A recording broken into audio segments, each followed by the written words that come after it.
Kunjungan kerja ke Cina, Presiden Prabowo Subianto melakukan pertemuan bilateral dengan Presiden Cina Xi Jinping.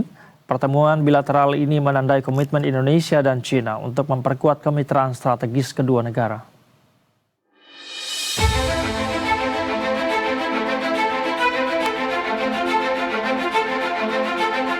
Di sela-sela kunjungan kerja Presiden Prabowo ke Cina menghadiri undangan Presiden Xi Jinping, kedua pemimpin negara itu menggelar pertemuan bilateral. Dalam keterangan pers yang dirilis Kementerian Luar Negeri Indonesia, pertemuan bilateral ini berlangsung dalam suasana persahabatan serta menandai komitmen kedua negara untuk memperkuat kemitraan strategis komprehensif.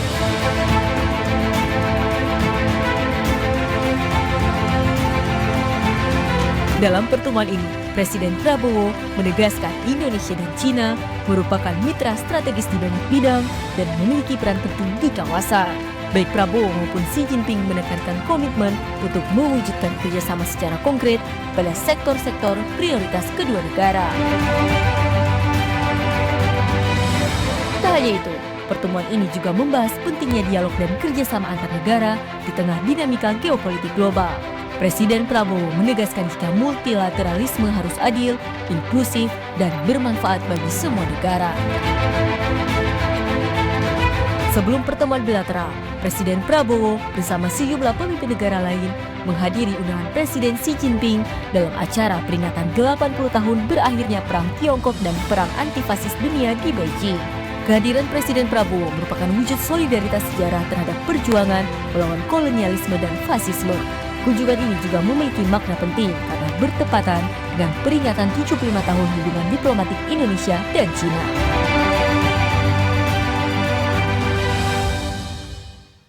Dan bersama untuk membahas terkait kunjungan Presiden Prabowo Subianto ke Cina dan hubungan diplomatik kedua negara, kita sudah terhubung dengan pakar hubungan internasional Universitas Padjadjaran Teuku Reza Shah. Selamat sore, Pak Reza. Selamat sore, salam dari Bandung. Baik, salam dari Jakarta. Pak Reza, terima kasih sudah bersedia berbincang bersama kami di Berita Satu Sore.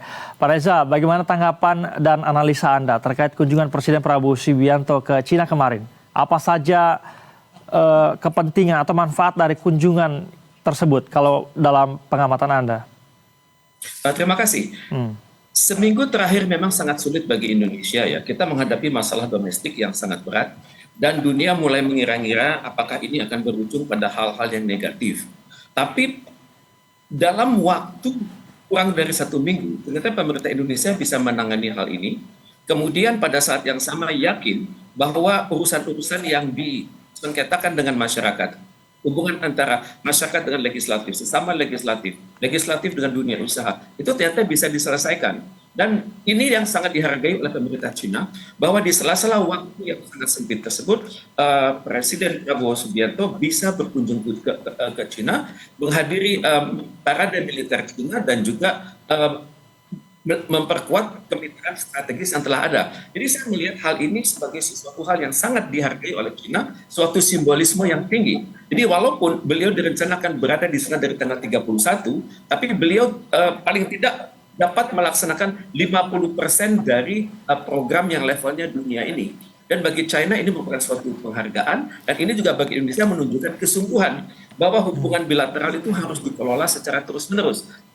Lintas kepresidenan, kemudian lintas pemerintahan, lintas masyarakat, dan juga melibatkan aktor-aktor yang ada, baik pemerintah maupun swasta. Kalau saya menempatkan diri pada posisi China, maka ini merupakan suatu penghargaan dari Indonesia terhadap China, bahwa di penghujung berakhirnya sebuah krisis, Presiden Indonesia menyempatkan ke China karena sadar bahwa urusan dalam negerinya sudah terselesaikan dengan baik dan kedepannya melaksanakan program-program jangka panjang. Bukan hanya dengan China, tapi juga dengan kepala negara yang saat itu berada di China, kepala negara Rusia, kepala negara Korea Utara, dan juga kepala negara India. Tapi yang menjadi puncak perhatian dunia adalah pertemuan antara presiden kita dengan presiden China, presiden Rusia, dan juga konon ada pertemuan dengan presiden Korea Utara atau pemimpin besar Korea Utara.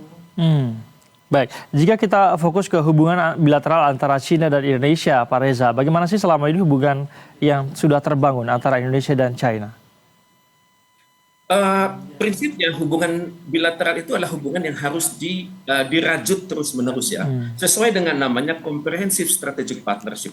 Jadi pada saat pertemuan antara Presiden SBY dengan Presiden China saat itu dimaksud dengan komprehensif itu adalah menyangkut seluruh aspek dari hubungan bilateral, kemudian juga melibatkan aktor-aktor yang sangat banyak, kemudian juga kendala dalam satu aspek diharapkan tidak mengganggu hubungan bilateral secara keseluruhan. Dan pada saat ini memang kita harus akui terjadi ketidakseimbangan dalam perdagangan antara Indonesia dengan China. Bilateral itu mencapai saat ini sekitar 147,99 miliar US dollar, dan memang terjadi ketimpangan di pihak Indonesia. Jadi bagaimanapun dengan adanya dialog terus-menerus, dengan adanya keterbukaan, maka diharapkan terlahir suatu keseimbangan. Karena bagi China, yang penting itu adalah suatu proses dan bukannya output.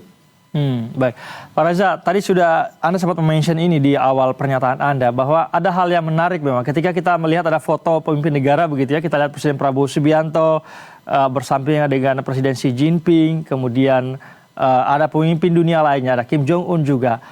Bagaimana Anda melihat foto itu? Apakah ada sesuatu yang menarik untuk kita amati? Apakah ada simbol dari penempatan setiap pemimpin negara dari foto itu? Seperti apa ya analisis Anda? China adalah negara yang sangat mengedepankan protokoler, sangat mengedepankan etika, dan juga apa yang dilakukan oleh China itu mengundang berbagai simbol ya, mengundang berbagai perhatian. Tentunya ada simbol-simbol. Misalnya kenapa di sebelah kanan beliau adalah presiden dari Rusia, dan di sebelah kanan dari presiden Rusia itu adalah presiden Indonesia.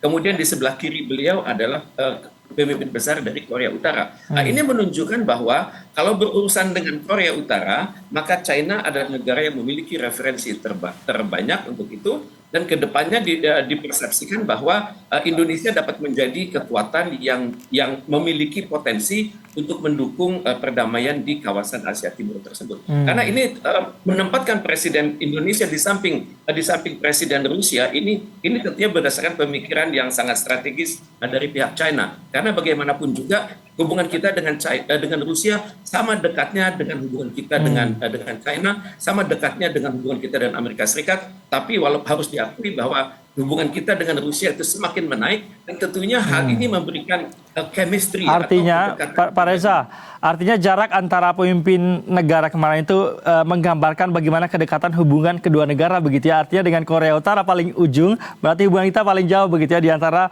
pemimpin negara lainnya. Ya, tentunya ini makna simbolis adalah bila Indonesia ingin berhubungan lebih akrab dengan Korea Utara, maka hendaknya juga mendapatkan referensi ataupun dukungan dari China dan juga Rusia. Tapi bagaimanapun juga kita harus hargai. Begitulah pemimpin China menghargai pemimpin kita. Benar-benar ditempatkan pada posisi yang sangat dimuliakan. Baik, itu yang kita akan tunggu bersama Pak Reza, seperti apa kemudian hasil, meskipun belum ada diumumkan secara resmi apa hasil dari pertemuan bilateral antara Presiden Prabowo Subianto dengan Presiden Xi Jinping, namun kita akan nantikan. Tentu harapan kita adalah memberikan manfaat untuk masyarakat Indonesia begitu. Terima kasih Pak Teuku Reza Shah sudah berbagi pandangan bersama kami di Berita Satu Sore. Selamat sore, salam sehat selalu Pak. Selamat sore, terima kasih.